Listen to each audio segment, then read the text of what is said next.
Mwanamfalme wa Iran Reza Pahlavi ametoa wito wa kufanyika kwa maandamano mengine makubwa mnamo Februari 14 mwaka huu, na ni kupitia taarifa aliyochapisha siku ya jana Jumatatu katika mtandao wa kijamii wa X. Kiongozi huyo wa upinzani aliye uhamishoni alitoa wito kwa wa Iran walio nje ya nchi na wafuasi duniani kote kukusanyika katika miji mikubwa.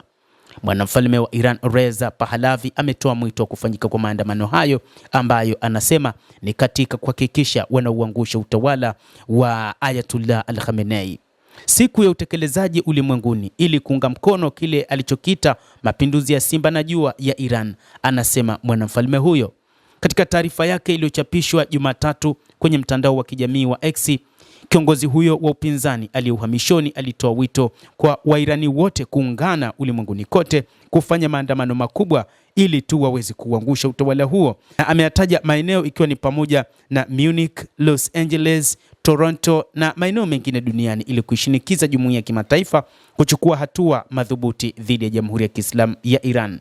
Pahlavi, mtoto wa marehemu Shah Mohammad Reza Pahlavi ambaye aliondolewa madarakani katika mapinduzi ya Kiislamu ya mwaka 1979, ameibuka kuwa sauti mashuhuri zaidi miongoni mwa wapinzani wa Iran walioko nje ya nchi wanaotetea mabadiliko ya utawala.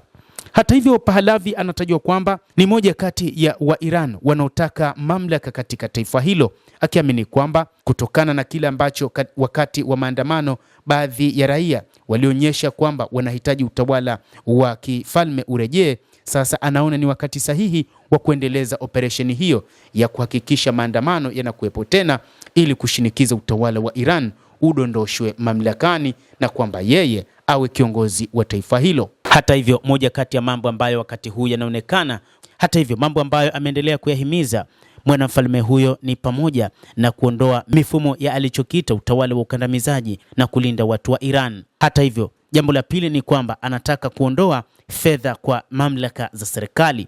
Kadhalika atahakikisha mtandao wa mawasiliano bila malipo kwa watu wa Iran, lakini pia kuwafukuza wanadiplomasia wa utawala na kuwashtaki wahalifu wake. Namba 5, kuachiliwa mara moja kwa wafungwa wote wa kisiasa. Na jambo la 6 ni kujiandaa kutambua serikali halali ya mpito ili kuiongoza Iran kuelekea demokrasia, mwanamfalme huyo ameeleza, huku akishutumu Tehran kwa unyanyasaji wa kikatili. Katika taarifa yake, Pahlavi pia alishutumu Tehran kwa kutumia mauaji na vurugu za kikatili kukandamiza upinzani, akidai serikali imechinja makumi ya maelfu ya Wairan wenye ujasiri na kuzuia ufikiaji mtandao ili kuficha madai ya unyanyasaji, anasema mwanamfalme huyo Bwana Reza Pahlavi.